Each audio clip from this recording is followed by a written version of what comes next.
I want to start with how much I enjoy your work, and I appreciate all the long hours you must put in to create your music. So I just want to say thanks. Thank Uh, you.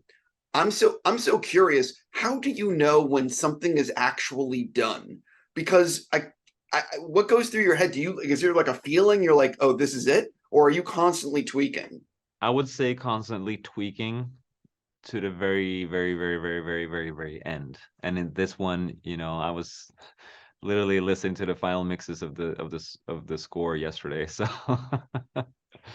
yeah, it's as much as, and that's also what's so special with having, I'm very lucky to have like these collaborations that I have with the incredible directors and artists. Ryan and I have been working together for almost 13, like 14 years now. So, which means, that gets me involved very early in the process. On the script level, he sends me the first version of the script. So that means I have a lot of more time. I can start experimenting at a very early stage and I send him ideas while he's shooting. He sends me ideas when he's shooting. So we have constantly having this creative conversation with each other for years before the movie comes out. How much are you able to look at the dailies and everything as it's going, and how much is it sort of, do you know what I mean? Like, or are you waiting to see what it's all going to look like at the end? No, I'm starting on the script level. Like when as soon as I read the script, I set off to try to start envisioning what the sounds like. No, totally. I totally get that. What I'm saying is, are you also looking at dailies as they're shooting to sort of alter, or is it sort of like you're composing with the script and then you're waiting to see what the cut's going to be? Yeah, I'm waiting. Unless there's like specific things that I need to hit with like if there's on-screen musical performance or something, I can see dailies. But otherwise, I prefer to just kind of write on the script and wait until they have a cut. I've spoken to some people that really like to be laser focused on one project at a time and not sort of clutter their brain with a ton of things. How are you? Are you able to do like four projects at the same time? Or when you were working on Black Panther 2, was it just Black Panther? Yes. Yeah, I was fortunate enough to be able to. I've done a lot of that, I think, in my career. When and before, I earlier on in my career, I was working on more things at the same time. I was doing songs, I was doing TV shows, doing movies, and I think at that time, I and my brain maybe worked a little bit different and maybe had different also priorities, but the last couple of projects I've done, I've been fortunate enough to be able to understand the way I really love to work, which is to do one project at a time and be laser focused on that and go 200% and spend all my brain power and my emotional and my creativity on that. So did you officially finish Black Panther 2 yesterday? No, I finished it. I finished it a while. I finished it a couple of weeks ago. But the soundtrack and the score CD. There. I had to listen to some mixes. I completely understand. Did you feel more? The sequel means a lot to a lot of people, and everything with Chadwick, like there's just a lot of emotions with this movie. And I'm curious if you applied more pressure on yourself making this because of how much this movie means to so many people. Absolutely. I felt it was a challenge. After the passing of Chadwick, it just imagining what the music would sound like without him, and because there was so many musical moments and instruments and sounds and themes that was tied to his character in the first movie.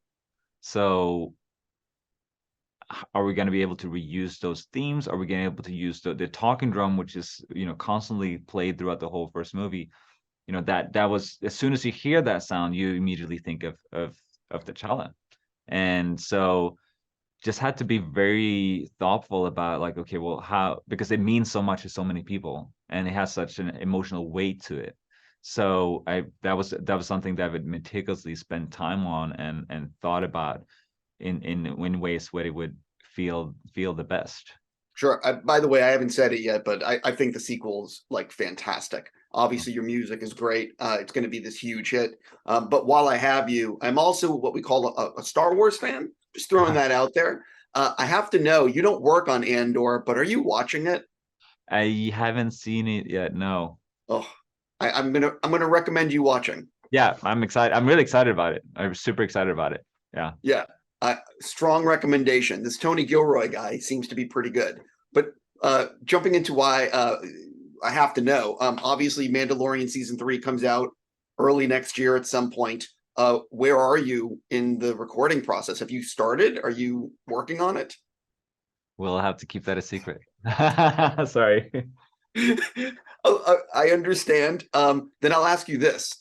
What did it mean? Because I loved your work in Tenet No. and getting to work with Nolan. What did it mean to you to get to collaborate with him? Because he's such a gifted filmmaker and just like Ryan, just a very special filmmaker. Can you talk about that collaboration? I mean, yeah, it's I feel very, very fortunate to be able to work with both Ryan Coogler and Chris Nolan, like these directors that are so completely devoted to they're so completely devoted to the arts.